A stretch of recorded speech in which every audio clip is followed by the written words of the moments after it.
ይሄ ምርጫ ሰላማዊ፣ ዲሞክራሲያዊ፣ ነፃ፣ ፍትሃዊና ታማኝነት ያለው መሆን አለበት ነው።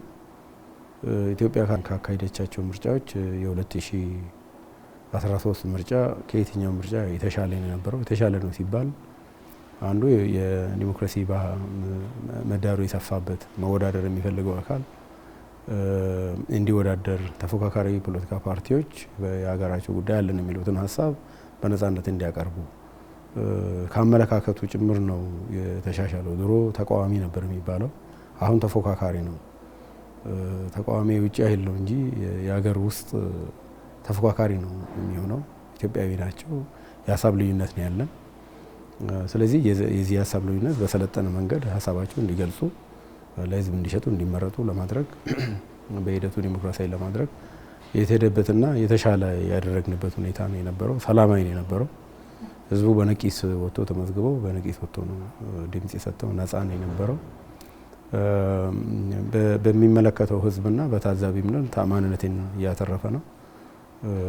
ገለልተኛ የምርጫ ቦርድ ከማዋቀር ጀምሮ እንደዚህ አይነት ሁኔታ ስለሆነ የተሻለ ነው ማለት ነው። የሰባተኛው ጠቅላላ ሀገራዊ ምርጫ ደግሞ ከዚህም የተሻለ መሆን መቻል አለበት። ምክንያቱም ተቋም ግንባታ በደንብ ገለልተኛ ምርጫን የሚያስፈጽሙ አካላት የተገነቡበት ከምን ጊዜውም በላይ ደረጀት ያሉበት፣ ሁለተኛ አብሮ ከተፎካካሪዎች ጋር አብሮ መስራትም ገዢውን ፓርቲ እነሱም የተለማመዱበት የጠላትነት መታየት ከሞላ ጎደል የቀረበት ነው ብሎ ማለት ሙሉ በሙሉ የቀረበ አይሆንም እየተቀረፈ የሄደበት ሁኔታ ነው። ምርጫ ሂደት ብቻ ሳይሆን ብልጽግና ውጤትም ነው ብሎ ያምናል። ሙሉ ወንበር በአብዛኛው ስላሸነፈ መንግስት እኔ ብቻ ይይዛለሁ አላለም። በካቢኔም ከፌዴራል መንግስት ጀምሮ ካቢኔ ጀምሮ ከሚኒስትሮች ምክር ቤት ጀምሮ እስከ ክልል እስከ ታችኛው ድረስ የሚሳተፉበት ሁኔታ ነው። ይሄ በኢትዮጵያ የመጀመሪያው ነው፣ ውጤቱም ጭምር ነው። የሀገራዊ ምክክር የምንለው የሀገራዊ ምክክሩ ደግሞ በምርጫ ማንፋታቸው ጉዳዮች ደግሞ በዚህ እንዲፈቱ ለማድረግ የተሄደበት ያለ ሁኔታ ነው ያለው። ስለዚህ ምርጫው ዲሞክራሲያዊ እንዲሆን ማንም ሀሳብ አለኝ የሚል ከጠመንጃ በመለስ ሀሳብ አለኝ የሚል የሚሳተፍበት በነፃ ነፃ ነው ሲባል ደግሞ ነፃ ገለልተኛ ተቋማት ታዛቢዎቹ ገለልተኛ፣ ምርጫ አስፈጻሚ ገለልተኛ ሆነው የሚፈጽምበት፣ ገዢው ፓርቲም እንደ አንድ ተወዳዳሪ እኩል ነው የሚወዳደርበት ሁኔታ በሂደቱ ደግሞ ሰላማዊ እንዲሆን፣ ዲሞክራሲያዊ እንዲሆን፣ ፍትሃዊ እንዲሆን ምርጫው የሚካሄደው ለህዝብ ነው። የህዝብ የሉዓላዊነት ስልጣን መገለጫ ነው። ስለዚህ ነፃ ሆኖ የሚፈልገው መምረጥ መቻል አለበት። ሰላማዊ መሆን መቻል አለበት። ዲሞክራሲያችን መሰልጠን መቻል አለበት። ሁሉን ነገር በኃይል የሚፈታበት ዘመን መንግስትን ለመለወጥ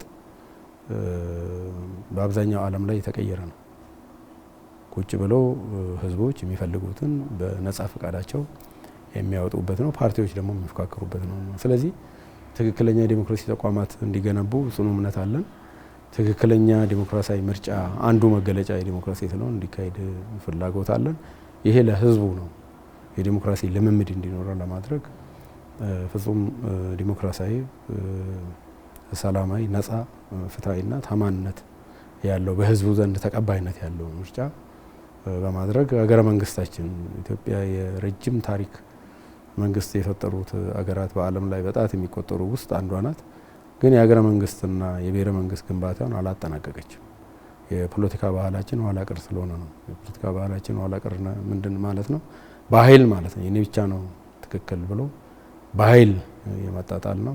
መንግስቷን እንደዛ መሰረት የመጣችው እንግዲህ ይሄኛው ሶስተኛው እድል በሪፎርም የመጣው በ2010 ሰላማዊ የስልጣን ሽግግር በነበረው ፓርቲ ውስጥ ተካሂደው የመጣ ነው ማለት ነው። የተሻለ 2013 የተካሄደ ከሆነ 2018 የምናካሄደው ደግሞ ከ5 ዓመት በኋላ የተሻለ ያደገ ነው። በዛ ጊዜ የነበሩ ሁኔታዎች አሁን የሉም። የመረጋጋት የመስከን ሁኔታ ነው ያለው። ስለዚህ በእርግጠኝነት ይሄ ምርጫ ተፎካካሪ ፓርቲዎችም የሚሳተፉበት ለሀገራቸው ለህዝባቸው እንወክላለን ለሚሉት ኮንስቲትዩንሲ አለን የሚሉትን ሀሳብ የሚያቀርቡበት